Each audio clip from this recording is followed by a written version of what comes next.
साहिब जी। मन चाओ भया प्रभ आगम सुनया,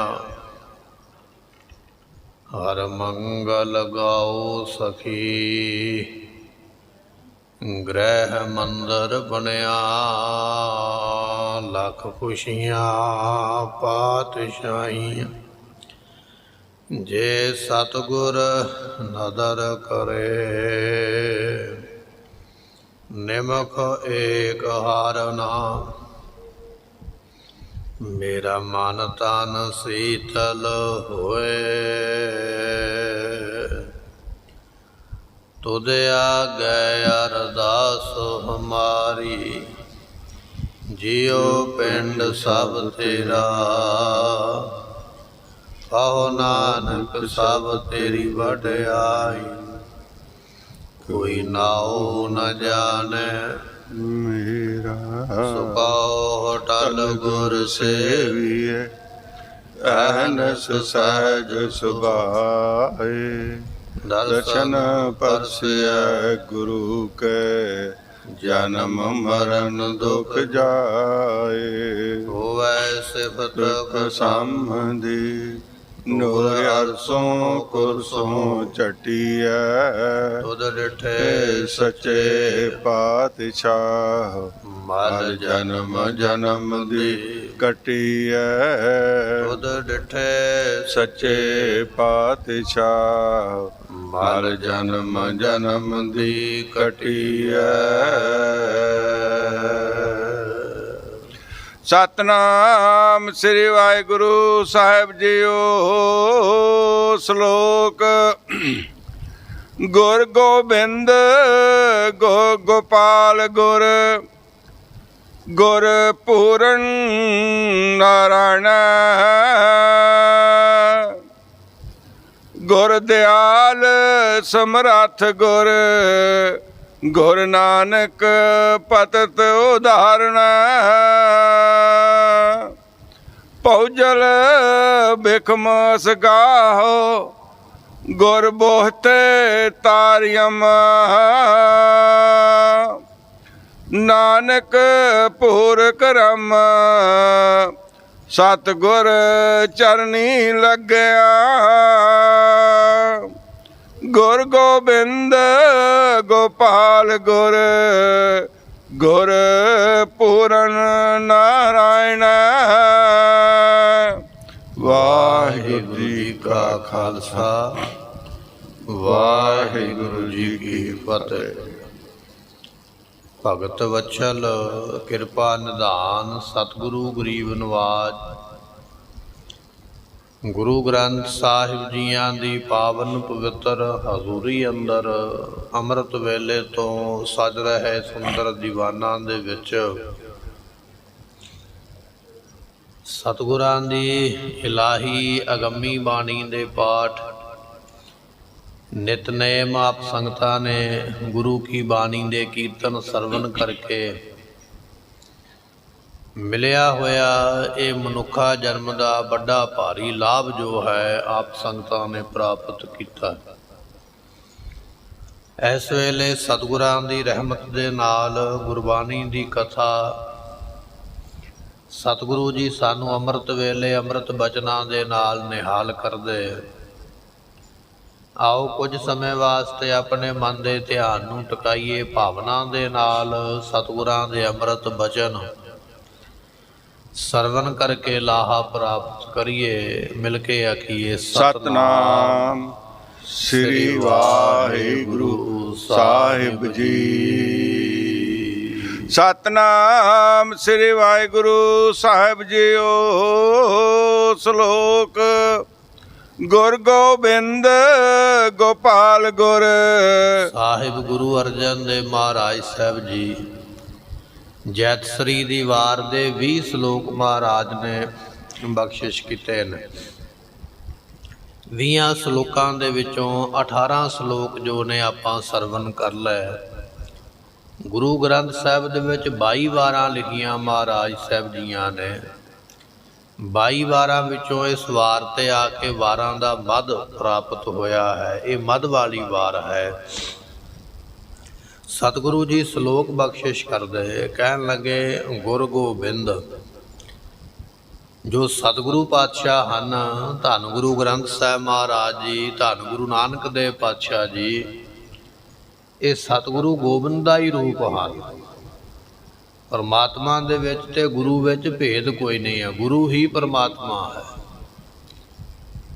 ਸਤਿਗੁਰੂ ਨਾਨਕ ਦੇਵ ਪਾਤਸ਼ਾਹ ਮਹਾਰਾਜ ਸਾਹਿਬ ਜੀ ਨੂੰ ਸਿੱਧਾ ਨੇ ਆਖਿਆ ਨਾ, ਮਹਾਰਾਜ ਅਸੀਂ ਲੁਕਣ ਲੱਗੇ ਹਾਂ, ਤੁਸੀਂ ਲੱਭ ਲਵੋ।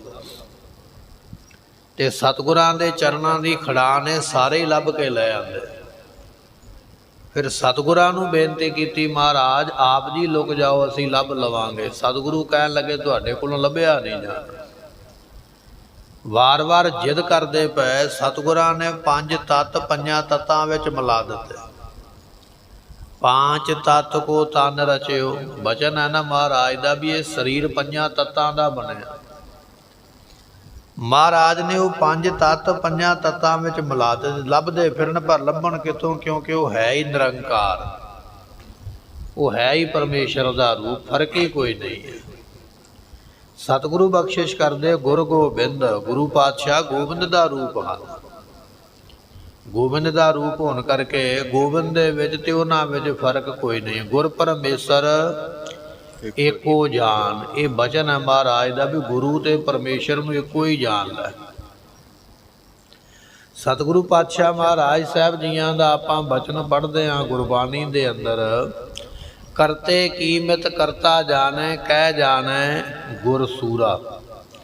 ਅਕਾਲ ਪੁਰਖ ਦੀ ਮਰਿਆਦਾ ਜੋ ਹੈ ਅਕਾਲ ਪੁਰਖ ਜਾਣਦਾ ਹੈ, ਜਾਂ ਫਿਰ ਅਕਾਲ ਪੁਰਖ ਤੋਂ ਬਿਨਾਂ ਜੇ ਕੋਈ ਜਾਣਦਾ ਤੇ ਗੁਰੂ ਜਾਣਦਾ। ਉਹਦੇ ਤੋਂ ਬਿਨਾਂ ਕਿਸੇ ਨੂੰ ਕੁਝ ਪਤਾ ਨਹੀਂ ਹੈ ਕਿ ਪਰਮਾਤਮਾ ਨੇ ਕੀ ਕਰਨਾ ਹੈ, ਕਿਉਂਕਿ ਗੁਰੂ ਆਪ ਪਰਮੇਸ਼ਰ ਦਾ ਰੂਪ ਹੈ। ਜਾਂ ਪਰਮੇਸ਼ਰ ਨੂੰ ਪਤਾ ਜਾਂ ਗੁਰੂ ਨੂੰ ਪਤਾ ਵੀ ਆਉਣ ਵਾਲੇ ਸਮੇਂ ਵਿੱਚ ਕੀ ਕਰਨਾ ਜਾਂ ਕੀ ਹੋਣਾ, ਇਹਦੇ ਤੋਂ ਬਿਨਾਂ ਕਿਸੇ ਨੂੰ ਪਤਾ ਹੀ ਨਹੀਂ।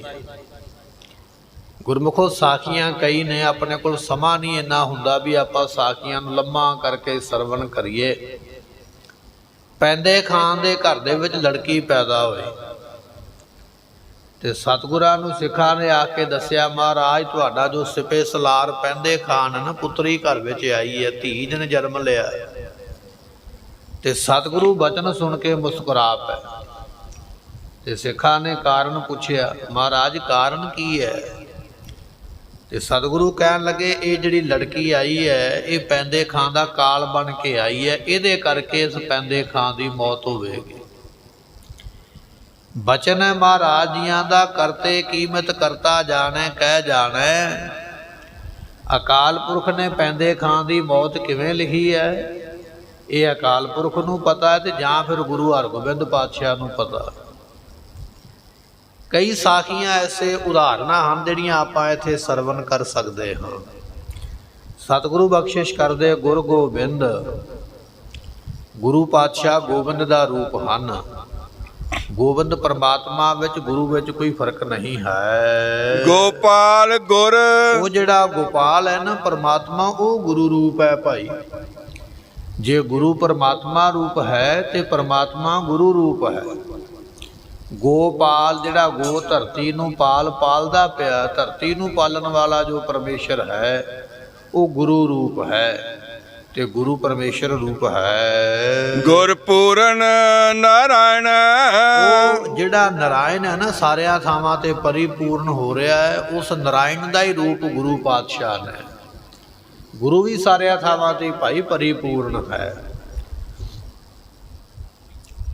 ਗੁਰੂ ਤੇਗ ਬਹਾਦਰ ਪਾਤਸ਼ਾਹ ਬਾਬਾ ਬਕਾਲਾ ਸਾਹਿਬ ਦੀ ਧਰਤੀ ਤੇ ਬੈਠੇ ਤੇ ਮੱਖਣ ਸ਼ਾਹ ਲੁਬਾਣਾ ਸਮੁੰਦਰ ਵਿੱਚ ਬੈਠਾ ਹੋਇਆ, ਯਾਦ ਕੀਤਾ ਤੇ ਉੱਥੇ ਪ੍ਰਗਟ ਹੋ ਗਿਆ। ਗੁਰੂ ਵੀ ਨਾਰਾਇਣ ਦੇ ਵਾਂਗ ਸਾਰਿਆਂ ਥਾਵਾਂ ਤੇ ਹੀ ਹੈ। ਜਿਵੇਂ ਸਾਨੂੰ ਬੱਸ ਗੱਡੀ ਲੈ ਕੇ ਜਾਣਾ ਪੈਂਦਾ ਨਾ, ਜਹਾਜ਼ ਤੇ ਚੜ੍ਹ ਕੇ ਜਾਈਦਾ, ਕਈ ਘੰਟੇ ਲੱਗ ਜਾਂਦੇ। ਗੁਰੂ ਨੂੰ ਇਸ ਤਰ੍ਹਾਂ ਕਰਨ ਦੀ ਲੋੜ ਨਹੀਂ ਹੈ। ਜਿੱਥੇ ਕੋਈ ਅਰਾਧਾ, ਜਿੱਥੇ ਕੋਈ ਯਾਦ ਕਰਦਾ, ਉੱਥੇ ਹੀ ਗੁਰੂ ਪ੍ਰਗਟ ਹੋ ਜਾਂਦਾ। ਜਿਵੇਂ ਪਰਮੇਸ਼ਰ ਪ੍ਰਗਟ ਹੋਇਆ, ਕਿਵੇਂ ਪ੍ਰਗਟ ਹੋਇਆ? ਭਗਤ ਪ੍ਰਹਿਲਾਦ ਨੇ ਯਾਦ ਕੀਤਾ, ਹਰਨਾਕਸ਼ ਨੂੰ ਮਾਰਨ ਵਾਸਤੇ ਉਹਦੇ ਘਰ ਵਿੱਚੋਂ ਹੀ ਪ੍ਰਗਟ ਹੋ ਪਿਆ। ਇਸੇ ਤਰ੍ਹਾਂ ਮੱਖਣ ਸ਼ਾਹ ਲੁਬਾਣੇ ਨੇ ਯਾਦ ਕੀਤਾ ਤੇ ਜਹਾਜ਼ ਵਿੱਚੋਂ ਹੀ ਪ੍ਰਗਟ ਹੋ ਕੇ ਉਹਦਾ ਬੇੜਾ ਬੰਨੇ ਲੱਗਾ। ਇਹ ਉਦਾਹਰਨਾਂ ਨੇ ਸਮਝਣ ਵਾਸਤੇ। ਮਹਾਰਾਜ ਕਹਿਣ ਲੱਗੇ ਗੁਰਪੂਰਨ ਨਾਰਾਇਣ ਹੈ, ਜਿਹੜਾ ਨਾਰਾਇਣ ਹੈ ਨਾ ਸਾਰਿਆਂ ਵਿੱਚ ਆਇਆ ਹੋਇਆ। ਭਾਈ ਗੁਰੂ ਤੇ ਉਸ ਪੂਰਨ ਨਾਰਾਇਣ ਦਾ ਹੀ ਰੂਪ ਹਨ। ਗੁਰੂ ਵਿੱਚ ਤੇ ਉਹਦੇ ਵਿੱਚ ਕੋਈ ਫਰਕ ਨਹੀਂ ਹੈ। ਗੁਰ ਦਇਆਲ ਸਮਰੱਥ ਗੁਰ। ਫਿਰ ਸਤਿਗੁਰੂ ਦਿਆਲੂ ਨੇ ਭਾਈ ਮਹਾਰਾਜ ਬੜੇ ਹੀ ਮਿਹਰ ਦੇ ਦਾਤੇ ਨੇ। ਕੋਈ ਝੋਲੀ ਅੱਡੇ ਤੇ ਸਹੀ ਆ ਕੇ ਸਭ ਨਿਧਾਨ ਦਾਸਾਸ਼ਟ ਸੁਧਾਨ ਠਾਕੁਰ ਕਰ ਤਲ ਧਰਿਆ। ਗੁਰੂ ਐਸੇ ਦਿਆਲੂ ਨੇ ਦਾਤ ਆਪਣੇ ਹੱਥਾਂ ਦੀ ਤਲੀ ਤੇ ਰੱਖ ਕੇ ਬੈਠੇ ਵੀ ਮੰਗੇ ਸਹੀ ਸਿੱਖ ਸਾਡਾ ਆ ਕੇ ਅਸੀਂ ਦੇ ਦਈਏ ਝਾਟੀ। ਸਤਿਗੁਰੂ ਬੜੇ ਵੱਡੇ ਦਿਆਲੂ ਨੇ। ਗੁਰ ਦਿਆਲ ਜੇ ਸਿੱਖ ਨਹੀਂ ਨਾ ਮੰਗਦਾ ਤੇ ਸਤਿਗੁਰੂ ਉਸ ਨੂੰ ਫਿਰ ਕਹਿੰਦੇ ਸੋਚ ਕੇ ਭਾਈ ਮੰਗ ਲਾ ਜੋ ਚਾਹੀਦਾ। ਦੂਜੀ ਵਾਰ ਤੀਜੀ ਵਾਰ ਭਾਈ ਆਦਮ ਆਏ ਨਾ ਗੁਰੂ ਰਾਮਦਾਸ ਪਾਤਸ਼ਾਹ ਦੀ ਸੇਵਾ ਵਿੱਚ ਸੇਵਾ ਕਰਦੇ ਪਏ। ਮੰਗ ਲਓ ਕੀ ਚਾਹੀਦਾ, ਕੁਝ ਨਹੀਂ ਚਾਹੀਦਾ। ਦੂਜੇ ਦਿਨ ਫਿਰ ਬਚਨ ਹੋਇਆ ਮੰਗ ਲਓ ਕੀ ਚਾਹੀਦਾ, ਮਹਾਰਾਜ ਕੁਝ ਨਹੀਂ ਚਾਹੀਦਾ। ਤੀਜੇ ਦਿਨ ਫਿਰ ਬਚਨ ਹੋਇਆ ਮੰਗੋ ਕੀ ਚਾਹੀਦਾ, ਮਹਾਰਾਜ ਪੁੱਤਰ ਚਾਹੀਦਾ। ਗੁਰੂ ਐਸਾ ਦਿਆਲੂ ਹੈ, ਵਾਰ-ਵਾਰ ਮੌਕਾ ਸੋਚਣ ਦਾ ਦਾਤ ਲੈਣ ਦਾ ਦਿੰਦੇ ਨੇ। ਗੁਰ ਦਇਆਲ ਗੁਰੂ ਦਿਆਲੂ ਹੈ। ਸਮਰੱਥ ਗੁਰ ਗੁਰੂ ਸਮਰੱਥ ਵੀ ਹੈ ਭਾਈ, ਜੋ ਚਾਹਵੇ ਉਹ ਕਰ ਵੀ ਸਕਦਾ। ਗੁਰੂ ਤੇ ਸਮਰੱਥ ਹੈ, ਗੁਰੂ ਦੇ ਸਿੱਖ ਵੀ ਸਮਰੱਥ ਨੇ। ਕਿਵੇਂ ਸਮਰੱਥ ਨੇ? ਕਿਉਂਕਿ ਜੋ ਚਾਹਣ ਗੁਰੂ ਕੇ ਸਿੱਖ ਜਾਂ ਗੁਰੂ ਚਾਹਵੇ ਉਹ ਦਾਤਾ ਮਹਾਰਾਜ ਦਿੰਦੇ ਹਨ। ਗੁਰੂ ਨਾਨਕ ਪਤਿਤ ਉਧਾਰਨ। ਗੁਰੂ ਨਾਨਕ ਦੇ ਪਾਤਸ਼ਾਹ ਜੀ, ਧੰਨ ਗੁਰੂ ਗ੍ਰੰਥ ਸਾਹਿਬ ਮਹਾਰਾਜ ਸਾਹਿਬ ਜੀ, ਧੰਨ ਗੁਰੂ ਰਾਮਦਾਸ ਪਾਤਸ਼ਾਹ ਸੋਢੀ ਸੁਲਤਾਨ ਐਸੇ ਗੁਰੂ ਹਨ। ਪਤਿਤ ਕਹੀਏ ਪਾਪੀਆਂ ਦਾ ਵੀ ਭਲਾ ਕਰ ਦਿੰਦੇ। ਪਾਪੀ ਵੀ ਆ ਗਿਆ ਨਾ, ਮੇਰੇ RAM ਐ ਮੇਰੇ RAM ਮੇਰੇ ਤੇ ਕਿਰਪਾ ਕਰ। ਹਮ ਪਾਪੀ ਸ਼ਰਨ ਪਰੇ ਹਰ ਦੁਆਰ। ਅਸੀਂ ਪਾਪੀ ਤੇਰੀ ਸ਼ਰਨ ਵਿੱਚ ਆ ਕੇ ਪਏ ਤੇ ਗੁਰਮੁਖੋ ਪਾਪੀਆਂ ਦਾ ਵੀ ਉਹ ਭਲਾ ਕਰ ਦਿੰਦਾ ਹੈ। ਪਤਿਤ ਉਦਾਹਰਨ ਨੇ, ਡਿੱਗੇ ਹੋਏ ਪਾਪੀ ਗਿਰੇ ਹੋਏ ਜਿਹੜੇ ਨੇ ਉਹਨਾਂ ਦਾ ਵੀ ਗੁਰੂ ਭਲਾ ਕਰ ਦਿੰਦਾ ਹੈ। ਭੌਜਲ ਬਿਖਮ ਅਸਗਾਹੋ। ਮਹਾਰਾਜ ਕਹਿਣ ਲੱਗੇ ਭਾਈ ਸੰਸਾਰ ਤਰਨਾ ਬੜਾ ਔਖਾ। ਗੁਰਮੁਖੋ ਗੱਲਾਂ ਕਰਨੀਆਂ ਬੜੀਆਂ ਸੌਖੀਆਂ। ਭਾਵੇਂ ਕੋਈ ਬੰਦਾ ਸਾਰੀ ਉਮਰ ਵੀ ਪੂਜਾ ਪਾਠ ਕਰਦਾ ਰਹੇ ਨਾ ਤੇ ਕੋਈ ਪਤਾ ਨਹੀਂ ਮਨ ਕਦੋਂ ਫਿਰ ਜਾਣਾ। ਭਾਵੇਂ ਸਾਹ ਛੱਡਣ ਲੱਗਿਆ, ਸਰੀਰ ਛੱਡਣ ਲੱਗਿਆ ਵੀ ਮਨ ਫਿਰ ਸਕਦਾ, ਕੋਈ ਪਤਾ ਨਹੀਂ। ਬੰਦਾ ਸਿੰਘ ਬਹਾਦਰ ਨੂੰ ਪੁੱਛਿਆ ਨਾ ਤੇਰਾ ਗੁਰੂ ਕਿੱਥੇ ਹੈ, ਮਾਧੋ ਦਾਸ ਨੂੰ, ਤੇ ਕਹਿਣ ਲੱਗਾ ਅਮਰੂਦ ਵਿੱਚ ਬੈਠਾ। ਗੁਰੂ ਨੇ ਆਖਿਆ ਉਹ ਅਮਰੂਦ ਵਿੱਚ ਬੈਠਾ। ਕਿਉਂ ਬੈਠਾ? ਮਨ ਫਿਰ ਗਿਆ। ਸਰੀਰ ਛੱਡਣ ਵੇਲੇ ਵਾਸ਼ਨਾ ਉਧਰ ਨੂੰ ਲੈ ਗਈ, ਮਨ ਉਧਰ ਨੂੰ ਚਲੇ ਗਿਆ ਵੀ ਆਹ ਵੀ ਚੀਜ਼ ਕੰਮ ਕਰਨਾ, ਕੀਤਾ ਨਹੀਂ। ਗੁਰਮੁਖੋ ਇਹ ਮਨ ਦਾ ਕੋਈ ਪਤਾ ਨਹੀਂ ਹੈ ਕਿ ਇਹ ਮਨ ਕਿਹੜੇ ਵੇਲੇ ਕਦੋਂ ਫਿਰ ਜਾਣਾ ਹੈ। ਸਰੀਰ ਦੇ ਵਿੱਚੋਂ ਸਵਾਸ ਨਿਕਲਦੇ ਪਏ, ਨਿਕਲਦੇ ਹੋਏ ਸਵਾਸਾਂ ਕਰਕੇ ਜੇ ਮਨ ਫਿਰ ਗਿਆ ਨਾ, ਕਿਸੇ ਵਾਸ਼ਨਾ ਵੱਲ ਚਲੇ ਗਿਆ ਤੇ ਸੰਸਾਰ ਤਰਿਆ ਨਹੀਂ ਜਾਣਾ। ਮਹਾਰਾਜ ਕਹਿਣ ਲੱਗੇ ਭਵਜਲ ਬਿਖਮ ਅਸਗਾਹੋ। ਇਹ ਜਿਹੜਾ ਭਵਜਲ ਸੰਸਾਰ ਹੈ ਨਾ, ਅਸਗਾਹੋ ਕਹੀਏ ਸਮੁੰਦਰ ਦੇ ਵੱਤ, ਇਹ ਬੜਾ ਬਿਖਮ ਕਹੀਏ ਕਠਨ ਹੈ। ਇਹ ਤਰਿਆ ਨਹੀਂ ਜਾਣ ਵਾਲਾ। ਜਿਵੇਂ ਸਮੁੰਦਰ ਦੇ ਵਿੱਚ ਮੱਛ ਹੁੰਦੇ ਨੇ, ਵੱਡੇ ਵੱਡੇ ਜ਼ਹਿਰੀਲੇ ਜਾਨਵਰ ਹੁੰਦੇ ਨੇ, ਸੰਸਾਰ ਵਿੱਚ ਵੀ ਵੱਡੇ ਵੱਡੇ ਮੱਛ ਕਾਮ ਕ੍ਰੋਧ ਨਗਰ ਬਹੁ ਭਰਿਆ ਹੈ। ਇੱਥੇ ਵੀ ਮੁਕਤੀ ਲੈਣੀ ਸੌਖੀ ਨਹੀਂ ਹੈ। ਭੌਜਲ ਬਿਖਮ ਅਸਗਾਹੋ। ਇਹ ਜਿਹੜਾ ਸੰਸਾਰ ਰੂਪੀ ਸਮੁੰਦਰ ਹੈ ਗੁਰਮੁਖੋ, ਇਸ ਨੂੰ ਤਰਨਾ ਬਿਖਮ ਕਹੀਏ ਬੜਾ ਹੀ ਕਠਨ ਹੈ, ਬੜਾ ਹੀ ਔਖਾ ਹੈ। ਗੁਰ ਬਹੁਤ ਤਾਰਿਅਮ। ਪਰ ਗੁਰਮੁਖੋ ਗੁਰੂ ਜਹਾਜ਼ ਹੈ। ਗੁਰ ਜਹਾਜ਼ ਖੇਵਟ ਗੁਰੂ, ਗੁਰ ਬਿਨ ਤਰਿਆ ਨਾ ਕੋਏ। ਜਹਾਜ਼ ਵੀ ਗੁਰੂ ਹੈ, ਮਲਾਹ ਵੀ ਗੁਰੂ ਹੈ, ਬੇੜੀ ਵੀ ਗੁਰੂ ਆਪ ਹੈ। ਬੇੜੀ ਨੂੰ ਚਲਾਉਣ ਵਾਲਾ, ਚੱਪੂ ਲਾਉਣ ਵਾਲਾ ਵੀ ਆਪ ਹੀ ਹੈ। ਹੁਣ ਸੰਸਾਰ ਤਰਨਾ ਔਖਾ ਹੈ, ਪਰ ਗੁਰੂ ਜਹਾਜ਼ ਬਣ ਜਾਂਦਾ। ਆ ਭਾਈ ਸਿੱਖਾ ਚੜ ਜਾ ਮੇਰੇ ਉੱਪਰ, ਮੈਂ ਤੈਨੂੰ ਪਾਰ ਕਰਕੇ ਆਉਂਦਾ। ਤੇ ਭਾਵੇਂ ਗੁਰਮੁਖੋ ਸੰਸਾਰ ਸਮੁੰਦਰ ਦੇ ਵਿੱਚ ਭਾਵੇਂ ਜਿੰਨੇ ਮਰਜ਼ੀ ਜ਼ਹਿਰੀਲੇ ਜਾਨਵਰ ਨੇ, ਬੜੀਆਂ ਬੜੀਆਂ ਮੇਲ ਮੱਛੀਆਂ ਨੇ, ਪਰ ਜਿਹੜਾ ਜਹਾਜ਼ ਤੇ ਚੜ੍ਹ ਜਾਂਦਾ ਨਾ, ਜਹਾਜ਼ ਉਹਨੂੰ ਇੱਕ ਕਿਨਾਰੇ ਤੋਂ ਦੂਜੇ ਕਿਨਾਰੇ ਲਾ ਦਿੰਦਾ। ਗੁਰ ਬੋਇਥੈ ਤਾਰਿਆਂ, ਬੋਇਥਾ ਨਾਮ ਜਹਾਜ਼ ਦਾ ਹੈ। ਗੁਰੂ ਇਹੋ ਜਿਹਾ ਜਹਾਜ਼ ਹੈ ਜਿਹੜਾ ਗੁਰੂ ਰੂਪੀ ਜਹਾਜ਼ ਤੇ ਚੜ੍ਹ ਜਾਂਦਾ। ਗੁਰ ਤਾਰਿਆਂ, ਸਤਿਗੁਰੂ ਉਸ ਨੂੰ ਤਾਰ ਦਿੰਦੇ, ਉਸ ਨੂੰ ਮੁਕਤ ਕਰ ਦਿੰਦੇ ਹਨ। ਨਾਨਕ ਪੂਰ ਕਰਮ, ਸਤਿਗੁਰੂ ਪਾਤਸ਼ਾਹ ਕਹਿਣ ਲੱਗੇ ਜਿਨ੍ਹਾਂ ਦੇ ਪੂਰੇ ਕਰਮ ਹਨ। ਸਤਿਗੁਰ ਚਰਣੀ ਲੱਗਿਆ, ਗੁਰੂ ਦੇ ਚਰਨਾਂ ਦੇ ਨਾਲ ਭਾਈ ਉਹੀ ਲੱਗਦੇ ਨੇ। ਕਰਮਾਂ ਬਿਨਾ ਚਰਨਾਂ ਨਾਲ ਨਹੀਂ ਜੇ ਲੱਗਿਆ ਜਾਂਦਾ। ਕੋਈ ਬੰਦਾ ਭਾਵੇਂ ਯਤਨ ਵੀ ਕਰ ਲਵੇ ਨਾ, ਯਤਨ ਵੀ ਕਾਮਯਾਬ ਤਾਂ ਹੋਣਾ ਜੇ ਗੁਰੂ ਕਿਰਪਾ ਕਰੇ। ਗੁਰੂ ਦੀ ਕਿਰਪਾ ਬਿਨਾ ਗੁਰੂ ਦੇ ਚਰਨਾਂ ਦੇ ਨਾਲ ਲੱਗਿਆ ਨਹੀਂ ਜਾਣਾ। ਨਾਨਕ ਪੂਰ ਕਰਮ, ਜਿਹਦੇ ਕਰਮ ਹੋ ਗਏ ਪੂਰੇ, ਜਾਂ ਆਪਾਂ ਇਸ ਤਰ੍ਹਾਂ ਕਹਿ ਲਈਏ ਜਿਹਦੇ ਉੱਪਰ ਗੁਰੂ ਦੀ ਕਰਮ ਕਹੀਏ ਕਿਰਪਾ ਹੋ ਗਈ, ਬਖਸ਼ਿਸ਼ ਹੋ ਗਈ, ਗੁਰੂ ਦੇ ਚਰਨਾਂ ਨਾਲ ਉਹੀ ਲੱਗਦਾ। ਕਿਰਪਾ ਬਿਨਾ ਨਹੀਂ ਜੇ ਲੱਗਿਆ ਜਾਂਦਾ। ਜਿੱਤੇ ਕਿਰਪਾ ਹੋਵੇ ਉਹੀ ਭਾਈ ਲਹਿਣਾ ਜੀ ਦੇ ਵਾਂਗ, ਜਿੱਤੇ ਕਿਰਪਾ ਹੋਵੇ ਉਹੀ ਮਹਾਰਾਜ ਜੀਆਂ ਦਾ ਸਿੱਖ ਬਣ ਸਕਦਾ ਹੈ, ਉਹੀ ਮਹਾਰਾਜ ਦੇ ਚਰਨਾਂ ਦੇ ਨਾਲ ਲੱਗ ਸਕਦਾ, ਦੂਜੇ ਤੋਂ ਨਹੀਂ ਲੱਗਿਆ ਜਾਂਦਾ। ਐਸੀ ਗੁਰੂ ਕਿਰਪਾ ਕਰਦੇ ਹਨ। ਪੌੜੀ ਧੰਨ ਧੰਨ ਗੁਰਦੇਵ, ਸਤਿਗੁਰੂ ਪਾਤਸ਼ਾਹ ਗੁਰੂਦੇਵ ਮਹਾਰਾਜ ਧੰਨ ਹਨ। ਧੰਨ ਹਨ, ਧਨਤਾ ਦੇ ਯੋਗ ਨੇ ਸਤਿਗੁਰੂ ਜੀ। ਗੁਰਮੁਖੋ ਇਹਦੇ ਤੋਂ ਵੱਡਾ ਸਾਡੇ ਕੋਲ ਸ਼ਬਦ ਕੋਈ ਨਹੀਂ ਹੈ। ਧੰਨ ਸ਼ਬਦ ਗੁਰੂ ਦੀ ਸਿਫਤ ਵਿੱਚ ਸਭ ਤੋਂ ਵੱਡਾ ਹੈ। ਇਹਦੇ ਤੋਂ ਅੱਗੇ ਸ਼ਬਦ ਹੀ ਕੋਈ ਨਹੀਂ, ਕੀ ਸਿਫਤ ਕਰਾਂਗੇ। ਤੇ ਸਤਿਗੁਰਾਂ ਨੇ ਸ਼ਬਦ ਲਿਖਿਆ, ਕਹਿਣ ਲੱਗੇ ਧੰਨ ਧੰਨ ਗੁਰਦੇਵ। ਧਨਤਾ ਯੋਗ ਨੇ ਸਤਿਗੁਰੂ ਜੀ। ਗੁਰੂਦੇਵ ਮਹਾਰਾਜ ਧਨਤਾ ਯੋਗ ਧੰਨ ਹਨ। ਜਿਸ ਸੰਗ ਹਰ ਜਪੇ, ਜਿਸ ਗੁਰੂ ਦੀ ਸੰਗਤ ਵਿੱਚ ਬੈਠ ਕੇ ਪਰਮਾਤਮਾ ਦਾ ਨਾਮ ਜਪਿਆ ਜਾਂਦਾ ਹੈ, ਉਹ ਗੁਰੂ ਭਾਈ ਧਨਤਾ ਦੇ ਯੋਗ ਹੈ। ਆਪਾਂ ਗੁਰੂ ਦੀ ਸੰਗਤ ਵਿੱਚ ਬੈਠੇ ਆ ਨਾ, ਇੱਥੇ ਸਾਨੂੰ ਰੱਬ ਚੇਤੇ ਆਉਂਦਾ, ਨਾਮ ਚੇਤੇ ਆਉਂਦਾ, ਬਾਣੀ ਚੇਤੇ ਆਉਂਦੀ ਹੈ। ਇਹ ਗੁਰੂ ਦੀ ਸੰਗਤ ਦਾ ਅਸਰ ਹੈ। ਆਪਾਂ ਬਚਨੇ ਸਰਵਣ ਕਰਦੇ ਹਾਂ, ਗੁਰੂ ਇੱਕ ਵਿਸਵਾ ਤੇ ਸੰਗਤ 20 ਵਿਸਵੇ ਹੈ। ਪਰ ਗੁਰਮੁਖੋ ਗੁਰੂ ਇੱਕ ਹਿੱਸਾ ਜ਼ਰੂਰ ਹੈ, ਸੰਗਤ 20 ਹਿੱਸੇ ਵੀ ਜ਼ਰੂਰ ਹੈ। ਪਰ ਸੰਗਤ 20 ਹਿੱਸੇ ਤਾਂ ਹੀ ਹੈ ਜੇ ਗੁਰੂ ਇੱਕ ਵਿੱਚ ਬੈਠਾ ਆ ਕੇ। ਜੇ ਇੱਕ ਗੁਰੂ ਨਹੀਂ ਹੈ ਤੇ ਮਗਰ 20 ਹਿੱਸੇ ਵੀ ਨਹੀਂ ਰਹਿ ਜਾਣਗੇ। ਸਤਿਗੁਰੂ ਪਾਤਸ਼ਾਹ ਕਹਿਣ ਲੱਗੇ ਭਾਈ ਸਤਿਗੁਰੂ ਧੰਨ ਹਨ ਜਿਨ੍ਹਾਂ ਦੀ ਸੰਗਤ ਵਿੱਚ ਬੈਠ ਕੇ ਹਰ ਜਪੇ, ਹਰੀ ਪਰਮੇਸ਼ਰ ਦੇ ਨਾਮ ਨੂੰ ਜਪਿਆ ਜਾਂਦਾ ਹੈ। ਗੁਰ ਕਿਰਪਾਲ ਜਪੇ, ਇਸ ਵੇਲੇ ਸਤਿਗੁਰੂ ਕਿਰਪਾਲੂ ਹੁੰਦੇ। ਵੈਸੇ ਤੇ ਸਤਿਗੁਰੂ ਹਰ ਵੇਲੇ ਹੀ ਕਿਰਪਾਲੂ ਨੇ, ਜਦੋਂ ਮਰਜ਼ੀ ਕੋਈ ਸਤਿਗੁਰਾਂ ਕੋਲੋਂ ਦਾਤ ਲੈ ਲਵੇ।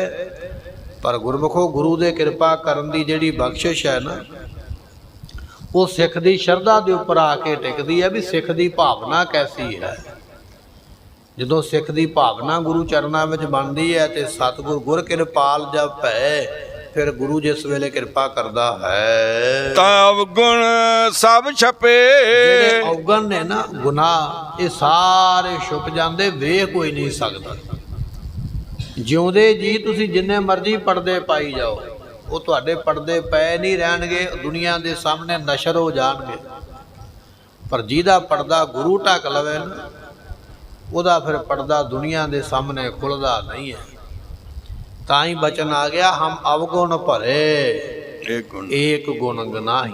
ਸਾਡੇ ਵਿੱਚ ਅਵਗੁਣ ਹੀ ਅਵਗੁਣ ਭਰੇ ਹੋਏ, ਪਰ ਗੁਰੂ ਐਸੀ ਕਿਰਪਾ ਕਰਨ ਵਾਲਾ ਹੈ, ਸਾਡੇ ਅਵਗੁਣਾਂ ਨੂੰ ਆਪਣੀ ਬਖਸ਼ਿਸ਼ ਦੇ ਥੱਲੇ ਛੁਪਾ ਲੈਂਦੇ ਹਨ।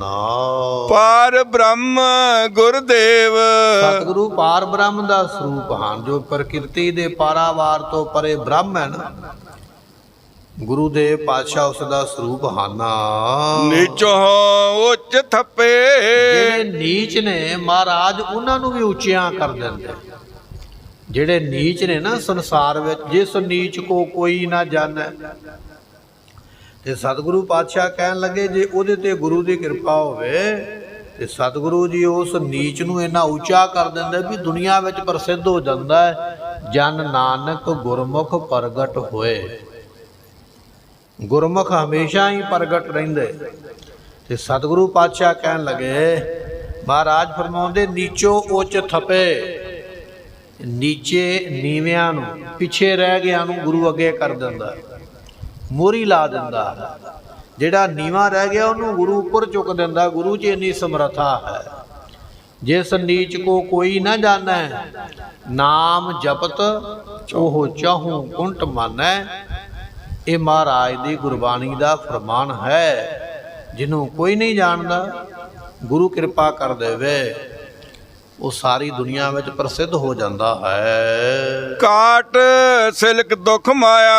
ਇਹ ਸਤਿਗੁਰੂ ਪਾਤਸ਼ਾਹ ਜੀ, ਇਹ ਜਿਹੜੀ ਦੁੱਖ ਰੂਪ ਮਾਇਆ ਹੈ, ਜਾਂ ਦੁੱਖ ਰੂਪ ਮਾਇਆ ਦੀ ਮੋਹ ਰੂਪੀ ਜਿਹੜੀ ਸਿਲਕ ਹੈ ਨਾ, ਫਾਈ ਰੱਸੀ, ਸਿਲਕ ਨਾਮ ਰੱਸੀ ਦਾ ਹੀ ਹੈ। ਇਹ ਮਾਇਆ ਦੀ ਰੱਸੀ ਸਾਡੇ ਗਲ ਵਿੱਚ ਪਈ ਹੈ। ਕਿਸੇ ਦੇ ਮੋਟੀ ਪਈ ਹੈ, ਕਿਸੇ ਦੇ ਪਤਲੀ ਪਈ ਹੈ, ਪਰ ਰੱਸੀ ਸਾਰਿਆਂ ਦੇ ਗਲ ਵਿੱਚ ਹੀ ਪਈ ਹੈ। ਗਲੇ ਹਮਾਰੇ ਜੇਵਰੀ, ਇਹ ਸਾਡੇ ਗਲ ਦੇ ਵਿੱਚ ਇਹ ਜੇਵਰੀ ਰੱਸੀ ਪਈ ਹੋਈ ਹੈ। ਜਿਵੇਂ ਕੁੱਤੇ ਦੇ ਗਲ ਵਿੱਚ ਰੱਸੀ ਹੁੰਦੀ ਹੈ ਨਾ, ਕੁੱਤੇ ਨੂੰ ਖਿੱਚ ਕੇ ਜਿੱਧਰ ਨੂੰ ਮਰਜ਼ੀ ਲੈ ਜਾਈਏ, ਬਿਲਕੁਲ ਉਸੇ ਤਰ੍ਹਾਂ ਸਾਡੇ ਗਲ ਦੇ ਵਿੱਚ ਮਾਇਆ ਦੀ ਰੱਸੀ ਪਈ ਹੋਈ ਹੈ। ਕਿਸੇ ਦੇ ਮਨ ਦੇ ਵਿੱਚ ਮੋਹ ਦੀ ਰੱਸੀ ਪਈ ਹੈ, ਉਹ ਪਰਿਵਾਰ ਨੂੰ ਛੱਡ ਹੀ ਨਹੀਂ ਸਕਦਾ।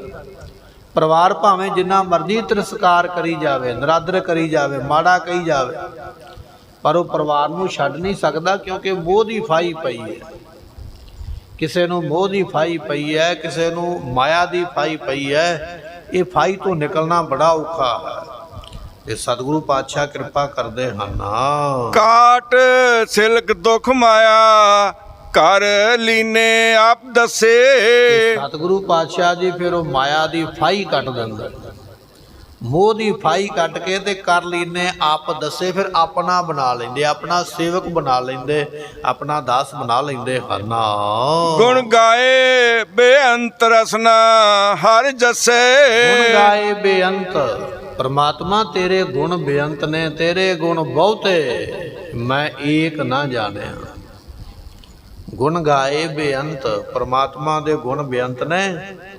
ਰਸਨਾ ਹਰ ਜਸੇ, ਗੁਰਮੁਖਾਂ ਦੀ ਰਸਨਾ ਜਿਹੜੀ ਹੈ ਨਾ, ਰਸ ਦੇ ਨਾਲ, ਸਵਾਦ ਦੇ ਨਾਲ ਤੇਰੇ ਨਾਮ ਨੂੰ ਜਪਦੀ ਹੈ। ਤੇਰੇ ਹਰ ਜਸ ਨੂੰ ਗੁਰਮੁਖਾਂ ਦੀ ਰਸਨਾ ਜਪਦੀ ਪਈ ਹੈ, ਕਿਉਂਕਿ ਤੇਰੇ ਗੁਣ ਬਹੁਤੇ ਨੇ। ਤੇਰੇ ਗੁਣ ਬਹੁਤੇ, ਮੈਂ ਏਕ ਨਾ ਜਾਣਿਆ, ਮੈਂ ਮੂਰਖ ਕਿਛ ਦੀਜੈ। ਪ੍ਰਣਵਤ ਨਾਨਕ ਸੁਣ ਮੇਰੇ ਸਾਹਿਬਾ, ਡੁੱਬਦਾ ਪੱਥਰ ਲੀਜੈ। ਇਹ ਬਾਣੀ ਦੇ ਬਚਨ ਹਨ। ਸ਼ਲੋਕ ਦ੍ਰਿਸ਼ਟੰਤ ਏਕੋ, ਸੁਨਿਅੰਤ ਏਕੋ, ਵਰਤੰਤ ਏਕੋ ਨਰ ਹਰਾ। ਸਤਿਗੁਰੂ ਬਖਸ਼ਿਸ਼ ਕਰਦੇ, ਉਹ ਜਿਹੜਾ ਨਰ ਹਰਾ ਪਰਮਾਤਮਾ ਹੈ, ਨਰ ਤੋਂ ਭਾਵ ਹੈ ਮਨੁੱਖ, ਹਰ ਹੈ ਤੋਂ ਭਾਵ ਜਿਹੜਾ ਸਾਰਿਆਂ ਵਿੱਚ ਆਇਆ ਹੋਇਆ, ਉਸ ਨੂੰ ਕਿਹਾ ਜਾਂਦਾ ਨਰ ਹਰਾ। ਸਾਰਿਆਂ ਵਿੱਚ ਆਇਆ, ਹਰੇਕ ਜੀਵ ਦੇ ਵਿੱਚ ਆ ਕੇ ਬੈਠਾ। ਸਤਿਗੁਰੂ ਪਾਤਸ਼ਾਹ ਕਹਿਣ ਲੱਗੇ, ਸਾਰਿਆਂ ਵਿੱਚ ਆਉਣ ਵਾਲਾ ਪਰਮਾਤਮਾ ਦ੍ਰਿਸ਼ਟੰਤ ਏਕੋ, ਉਹ ਇਕੱਲਾ ਹੀ ਸਾਰਿਆਂ ਨੂੰ ਵੇਖਦਾ ਪਿਆ। ਪਰਮਾਤਮਾ ਦੀ ਨਜ਼ਰ ਸਾਰਿਆਂ ਤੇ ਹੀ ਹੈ, ਕੋਈ ਉਹਦੇ ਕੋਲੋਂ ਛੁਪਿਆ ਨਹੀਂ। ਸਦ ਸੁਣਦਾ, ਸਦ ਵੇਖਦਾ। ਪਰਮਾਤਮਾ ਦਾ ਕੈਮਰਾ 24 ਘੰਟੇ ਚੱਲਦਾ ਤੇਰੀ ਜ਼ਿੰਦਗੀ ਦੇ ਉੱਪਰ, ਸਦਾ ਹੀ ਵੇਖਦਾ ਪਿਆ। ਦ੍ਰਿਸ਼ਟੰਤ ਏਕੋ, ਇੱਕ ਪਰਮਾਤਮਾ ਦ੍ਰਿਸ਼ਟੰਤ ਕਹੀਏ ਵੇਖਦਾ ਪਿਆ ਹੈ। ਸੁਣੀਅੰਤ ਏਕੋ, ਇੱਕੋ ਹੀ ਪਰਮਾਤਮਾ ਹੈ ਜਿਹੜਾ ਸਾਰਿਆਂ ਦੀ ਗੱਲ ਸੁਣਦਾ ਵੀ ਪਿਆ ਹੈ, ਹਰ ਵੇਲੇ ਸੁਣਦਾ ਪਿਆ। ਜਿਹੜੀ ਗੱਲ ਸਾਡਾ ਗੁਆਂਢੀ, ਸਾਡਾ ਪਰਿਵਾਰ ਦਾ ਮੈਂਬਰ, ਸਾਡੇ ਕੋਲ ਬੈਠਣ ਵਾਲਾ ਵੀ ਨਹੀਂ ਸੁਣ ਸਕਦਾ, ਪਰਮਾਤਮਾ ਉਹ ਵੀ ਸੁਣਦਾ ਪਿਆ। ਉਹ ਇੱਕੋ ਹੀ ਹੈ ਜਿਹੜਾ ਸਾਰਿਆਂ ਦੀ ਗੱਲ ਸੁਣਨ ਵਾਲਾ ਹੈ। ਵਰਤੰਤ ਏਕੋ ਨਰ ਹਰੈ। ਉਹ ਜਿਹੜਾ ਪਰਮਾਤਮਾ ਭਾਈ, ਉਹ ਇੱਕੋ ਹੀ ਸਾਰਿਆਂ ਵਿੱਚ ਵਰਤ ਰਿਹਾ ਹੈ। ਸਾਰਿਆਂ ਵਿੱਚ ਵਰਤ ਵੀ ਉਹੀ ਰਿਹਾ, ਸਾਰਿਆਂ ਨੂੰ ਕੰਮ ਧੰਦੇ ਉਹਨੇ ਹੀ ਲਾਇਆ ਹੋਇਆ। ਮੇਰੇ ਪ੍ਰਭ ਇੱਕ ਖੇਲ ਉਪਾਇਆ, ਇਹ ਪਰਮਾਤਮਾ ਨੇ ਇੱਕ ਖੇਡ ਖੇਡੀ ਹੈ ਕਿ ਸਾਰਿਆਂ ਨੂੰ ਧੰਦੇ ਕੰਮ ਦੇ ਵਿੱਚ ਲਾਇਆ। ਤੁਧ ਸੰਸਾਰ ਉਪਾਇਆ, ਸਿਰੈ ਸਿਰ ਧੰਦਾ ਲਾਇਆ, ਵੇਖਿਆ ਕੀਤਾ ਆਪਣਾ, ਕਰ ਕੁਦਰਤ ਪਾਸਾ ਢਾਲ ਜਿਓ। ਦੁਨੀਆ ਬਣਾ ਕੇ ਦੁਨੀਆ ਨੂੰ ਆਪ ਤੱਕਦਾ ਪਿਆ, ਇਹ ਤੇਰੀ ਮਿਹਰਮਤ ਹੈ। ਸਤਿਗੁਰੂ ਫਿਰ ਬਖਸ਼ਿਸ਼ ਕਰਦੇ ਹਨ। ਦ੍ਰਿਸ਼ਟੰਤ ਏਕੋ, ਸੁਨਿਅੰਤ ਏਕੋ। ਹੁਣ ਦੂਜਾ ਅਰਥ ਆਪਾਂ ਇਸ ਤਰ੍ਹਾਂ ਸਰਵਣ ਕਰਾਂਗੇ, ਜਿਹੜੇ ਗੁਰਮੁਖ ਨੇ ਨਾ ਨਾਮ ਜਪਣ ਵਾਲੇ, ਉਹ ਕਹਿੰਦੇ ਦ੍ਰਿਸ਼ਟੰਤ ਏਕੋ, ਸਾਨੂੰ ਇੱਕ ਪਰਮਾਤਮਾ ਬਿਨਾ ਕੋਈ ਦੂਜਾ ਦਿਸਦਾ ਹੀ ਨਹੀਂ।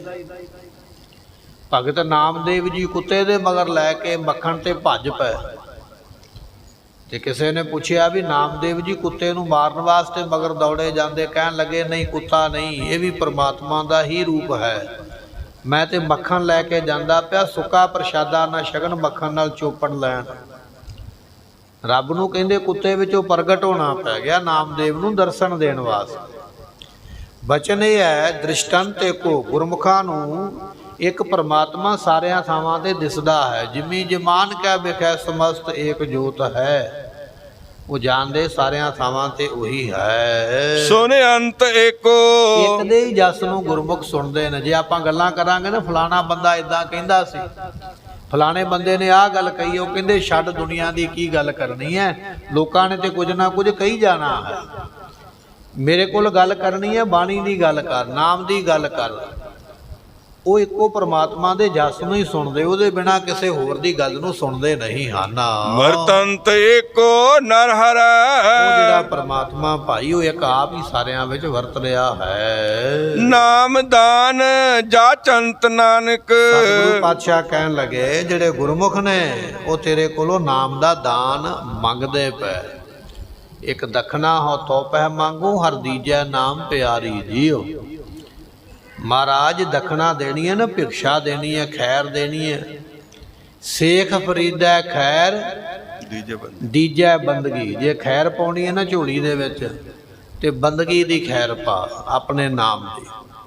ਮਹਾਰਾਜ ਕਹਿਣ ਲੱਗੇ ਉਹ ਗੁਰਮੁਖ ਇੱਕੋ ਨਾਮ ਦੀ ਹੀ ਦਾਤ ਨੂੰ ਜਾਚੰਤ ਕਹੀਏ ਮੰਗਦੇ ਹਨ।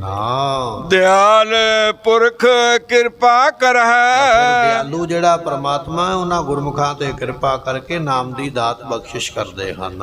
ਇੱਕ ਸੇਵੀ ਇੱਕ ਹਮ ਸੰਭਲਾ, ਸਤਿਗੁਰੂ ਬਖਸ਼ਿਸ਼ ਕਰਦੇ ਉਹ ਫਿਰ ਗੁਰਮੁਖ ਹਿੱਕ ਸੇਵੀ, ਇੱਕ ਤੋਂ ਭਾਵ ਇੱਕ ਦੀ ਹੀ ਸੇਵਾ ਕਰਦੇ। ਇੱਕ ਸੰਭਲਾ, ਹਿੱਕ ਸੰਭਲਾ, ਇੱਕ ਨੂੰ ਹੀ ਸੰਭਾਲਦੇ। ਸੇਵਾ ਵੀ ਇੱਕ ਦੀ ਕਰਦੇ, ਸੰਭਾਲ ਵੀ ਇੱਕ ਦੀ ਕਰਦੇ। ਐਸੇ ਗੁਰਮੁਖ ਹਨ। ਹਰ ਇੱਕ ਪੈ ਅਰਦਾਸ, ਗੁਰਮੁਖੋ ਅਰਦਾਸ ਵੀ ਉਹਨਾਂ ਦੀ ਇੱਕ ਅੱਗੇ ਹੀ ਹੈ, ਸਾਡੇ ਵਾਂਗ ਨਹੀਂ। ਇੱਥੇ ਗੁਰੂ ਗ੍ਰੰਥ ਸਾਹਿਬ ਦੇ ਅੱਗੇ ਅਰਦਾਸ ਕਰ ਲਈ, ਉੱਥੇ ਮੜੀ ਮਿਲ ਗਈ, ਮਸਾਨ ਮਿਲ ਗਿਆ, ਰੁੱਖ ਮਿਲ ਗਿਆ, ਪਸ਼ੂ ਮਿਲ ਗਿਆ। ਇੱਥੇ ਵੀ ਨੱਕ ਗੋਡਾ ਰਗੜਿਆ, ਉੱਥੇ ਵੀ ਨੱਕ ਗੋਡਾ ਰਗੜਿਆ, ਅਸੀਂ ਕਿਸੇ ਪਾਸੇ ਵੀ ਨਹੀਂ ਲੱਗੇ।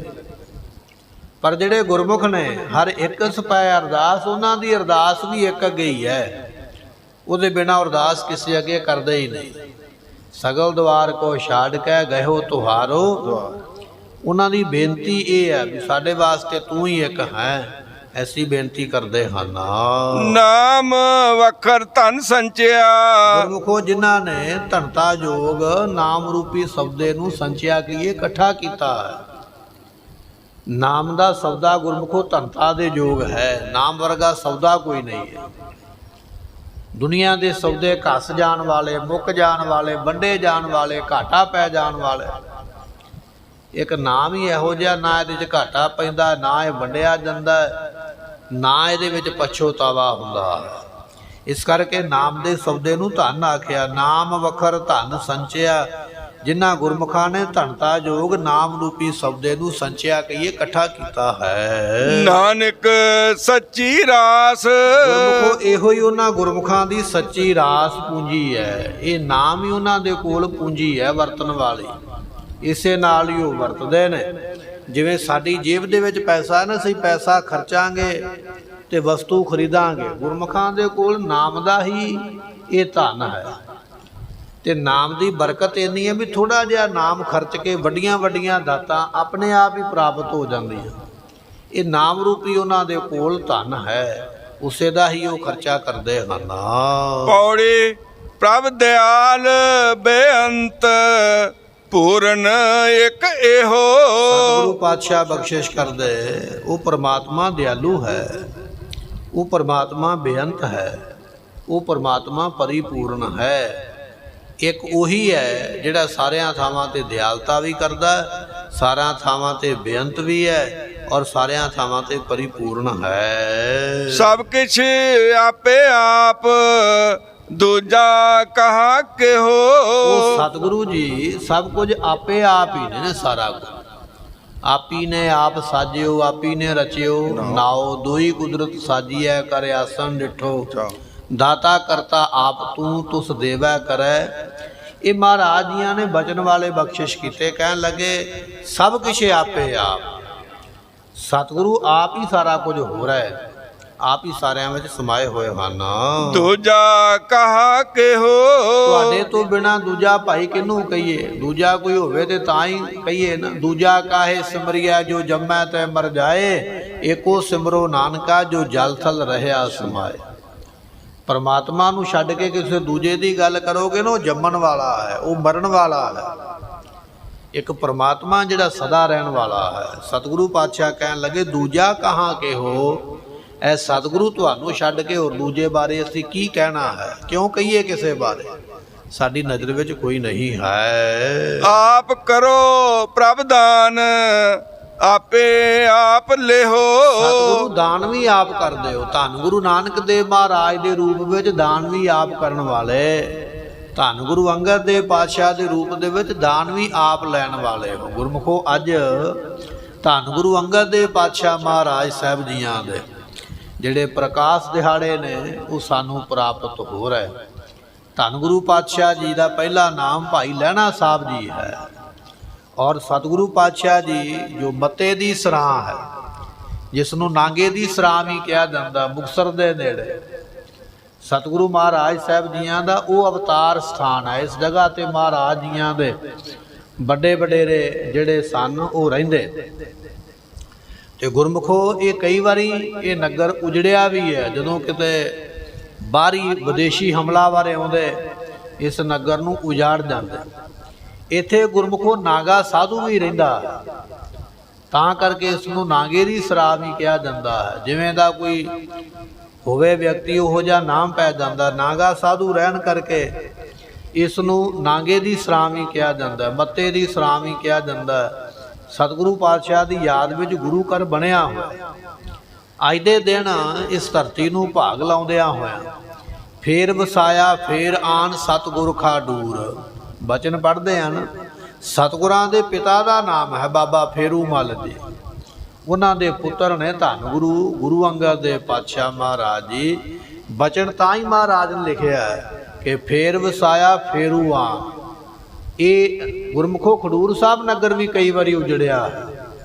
ਤੇ ਫਿਰ ਬਚਨ ਕੀਤਾ ਭੱਠਾ ਨੇ, ਕਹਿਣ ਲੱਗੇ ਬਾਬਾ ਫੇਰੂ ਮੱਲ ਜੀਆਂ ਦੇ ਸਪੁੱਤਰ ਧੰਨ ਗੁਰੂ ਅੰਗਦ ਦੇਵ ਪਾਤਸ਼ਾਹ ਜੀ ਆਪ ਜੀਆਂ ਨੇ ਇਸ ਨਗਰ ਨੂੰ ਆ ਕੇ ਵਸਾਇਆ ਹੈ। ਧਾੜਵੀ ਚੋਰ ਆ ਕੇ ਲੁੱਟ ਲੈਂਦੇ ਕਈ ਵਾਰ ਇਸ ਨਗਰ ਨੂੰ, ਪਰ ਮਹਾਰਾਜ ਆਪ ਜੀਆਂ ਨੇ ਚਰਨ ਪਾ ਕੇ ਇਸ ਨਗਰ ਨੂੰ ਫਿਰ ਆਬਾਦ ਕੀਤਾ। ਐਸੇ ਨੇ ਧੰਨ ਗੁਰੂ ਅੰਗਦ ਦੇਵ ਪਾਤਸ਼ਾਹ ਜੀ, ਜਿਨ੍ਹਾਂ ਦੇ ਪਿਤਾ ਦਾ ਨਾਮ ਬਾਬਾ ਫੇਰੂ ਮੱਲ ਜੀ ਹੈ। ਸੋ ਕੁਝ ਸਮਾਂ ਗੁਰਮੁਖੋ ਉੱਥੇ ਰਹਿੰਦੇ ਰਹੇ ਆਪਣੇ ਨਗਰ ਦੇ ਵਿੱਚ। ਫਿਰ ਸਤਿਗੁਰਾਂ ਦੀ ਰਿਸ਼ਤੇਦਾਰੀ ਵਿੱਚ ਭੂਆ ਜੀ ਲੱਗਦੇ, ਨਾਮ ਹੈ ਮਾਤਾ ਭਰਾਈ ਜੀ। ਉਹ ਖਡੂਰ ਸਾਹਿਬ ਦੇ ਵਿੱਚ ਵਿਆਹੇ ਹੋਏ ਸਨ। ਰਿਸ਼ਤੇਦਾਰੀ ਵਿੱਚੋਂ ਭੂਆ ਜੀ ਲੱਗਦੇ, ਸਕੇ ਭੂਆ ਜੀ ਨਹੀਂ ਸਨ ਲੱਗਦੇ। ਫਿਰ ਮਹਾਰਾਜ ਇੱਥੇ ਆ ਗਏ, ਕੁਝ ਸਮਾਂ ਇੱਥੇ ਰਹਿੰਦੇ ਰਹੇ। ਇੱਥੋਂ ਹੀ ਫਿਰ ਇੱਕ ਦਿਨ ਮਹਾਰਾਜ ਅੰਮ੍ਰਿਤ ਵੇਲੇ ਕਿਤੇ ਜਾ ਰਹੇ ਸਨ। ਭਾਈ ਲਹਿਣਾ ਸਾਹਿਬ ਜੀ ਤੇ ਭਾਈ ਜੋਧ ਜੀ ਉਸ ਵੇਲੇ ਪਾਠ ਕਰਦੇ ਪਏ।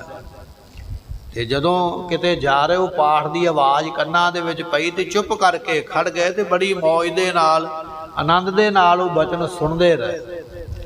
ਜਦੋਂ ਪਾਠ ਸੰਪੂਰਨ ਹੋਇਆ ਤੇ ਫਿਰ ਭਾਈ ਜੋਧ ਜੀ ਨੂੰ ਪੁੱਛਿਆ, ਕਹਿਣ ਲੱਗੇ ਗੁਰਮੁਖਾ ਬਚਨ ਬੜੇ ਬਾਕਮਾਲ, ਬੜੀ ਮਨ ਨੂੰ ਸ਼ਾਂਤੀ ਆਉਂਦੀ, ਬੜਾ ਆਨੰਦ ਆਉਂਦਾ ਹੈ। ਇਹ ਬਚਨ ਕਿੱਥੋਂ ਆਏ? ਤੇ ਭਾਈ ਜੋਧ ਜੀ ਨੇ ਦੱਸਿਆ ਵੀ ਇਹ ਬਚਨ ਗੁਰੂ ਨਾਨਕ ਦੇਵ ਪਾਤਸ਼ਾਹ ਦੀ ਬਾਣੀ ਦੇ। ਪੁੱਛਿਆ ਵੀ ਉਹ ਕੌਣ ਨੇ, ਕਿੱਥੇ ਰਹਿੰਦੇ? ਤੇ ਭਾਈ ਜੋਧ ਜੀ ਨੇ ਦੱਸਿਆ ਵੀ ਉਹ ਇਸ ਵੇਲੇ ਕਰਤਾਰਪੁਰ ਸਾਹਿਬ ਬਰਾਜੇ ਹੋਏ। ਵੈਸੇ ਤੇ ਉਹਨਾਂ ਨੇ ਧਰਤੀ ਸਾਰੀ ਦਾ ਚੱਕਰ ਲਾਇਆ, 4 ਉਦਾਸੀਆਂ ਕੀਤੀਆਂ, ਪਰ ਇਸ ਵੇਲੇ ਕਰਤਾਰਪੁਰ ਸਾਹਿਬ ਆ ਕੇ ਬਰਾਜੇ ਹੋਏ।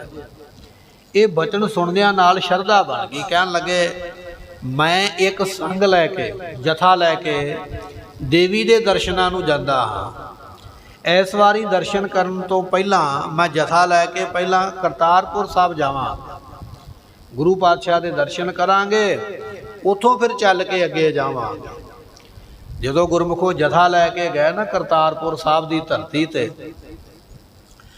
ਅੱਗੋਂ ਗੁਰੂ ਨਾਨਕ ਦੇਵ ਪਾਤਸ਼ਾਹ ਮਹਾਰਾਜ ਜੀ ਧਰਮਸ਼ਾਲਾ ਤੋਂ ਬਾਹਰ ਹੀ ਮਿਲ ਪਏ। ਤੇ ਭਾਈ ਲਹਿਣਾ ਸਾਹਿਬ ਜੀਆਂ ਨੇ ਸਤਿਗੁਰਾਂ ਨੂੰ ਪੁੱਛਿਆ, ਗੁਰੂ ਨਾਨਕ ਦੇਵ ਪਾਤਸ਼ਾਹ ਨੂੰ, ਵੀ ਅਸੀਂ ਗੁਰੂ ਨਾਨਕ ਸਾਹਿਬ ਨੂੰ ਮਿਲਣ ਆਏ ਜਾਂ ਨਾਨਕ ਤਪਾ ਜੀ ਦੇ ਦਰਸ਼ਨ ਕਰਨ ਵਾਸਤੇ ਆਏ, ਰਸਤਾ ਕਿਹੜੇ ਪਾਸੇ ਨੂੰ ਜਾਂਦਾ ਹੈ? ਤੇ ਉਸ ਵੇਲੇ ਸਤਿਗੁਰੂ ਕਹਿਣ ਲੱਗੇ, ਅਸੀਂ ਵੀ ਉਧਰ ਨੂੰ ਹੀ ਚੱਲੇ, ਆਓ ਤੁਹਾਨੂੰ ਵੀ ਲੈ ਚੱਲੀਏ। ਗੁਰੂ ਨਾਨਕ ਦੇਵ ਪਾਤਸ਼ਾਹ ਪੈਦਲ ਤੁਰੇ ਜਾਂਦੇ, ਭਾਈ ਲਹਿਣਾ ਸਾਹਿਬ ਜੀ ਘੋੜੇ ਤੇ ਸਵਾਰ ਚਲਦਿਆਂ ਚਲਦਿਆਂ ਉਸ ਧਰਮਸ਼ਾਲਾ ਦੇ ਵਿੱਚ ਪਹੁੰਚ ਗਏ ਤੇ ਸਤਿਗੁਰੂ ਜਾ ਕੇ ਸੰਗਤ ਵਿੱਚ ਬਿਰਾਜਮਾਨ ਹੋ ਗਏ। ਤੇ ਜਦੋਂ ਭਾਈ ਲਹਿਣਾ ਸਾਹਿਬ ਜੀ ਉਸ ਧਰਮਸਾਲ ਦੇ ਅੰਦਰ ਗਏ ਤੇ ਕੀ ਵੇਖਦੇ ਵੀ ਇਹ ਤੇ ਉਹੀ ਗੁਰੂ ਪਾਤਸ਼ਾਹ ਨੇ ਜਿਨ੍ਹਾਂ ਨੂੰ ਮੈਂ ਮਿਲਣ ਆਇਆ। ਮੇਰੇ ਕੋਲੋਂ ਬੜੀ ਤੋਹੀਨ ਹੋਈ ਹੈ, ਮੈਂ ਘੋੜੀ ਤੇ ਚੜ੍ਹ ਕੇ ਉੱਚੀ ਥਾਂ ਤੇ ਬੈਠ ਕੇ ਇਹ ਪੈਦਲ ਚੱਲ ਕੇ ਆਏ। ਆਪਣੀ ਗਲਤੀ ਦੀ क्षमा ਮੰਗੀ, ਮਾਫੀ ਮੰਗੀ, ਮਹਾਰਾਜ ਅਣਜਾਣੇ ਵਿੱਚ ਗਲਤੀ ਹੋਈ ਹੈ।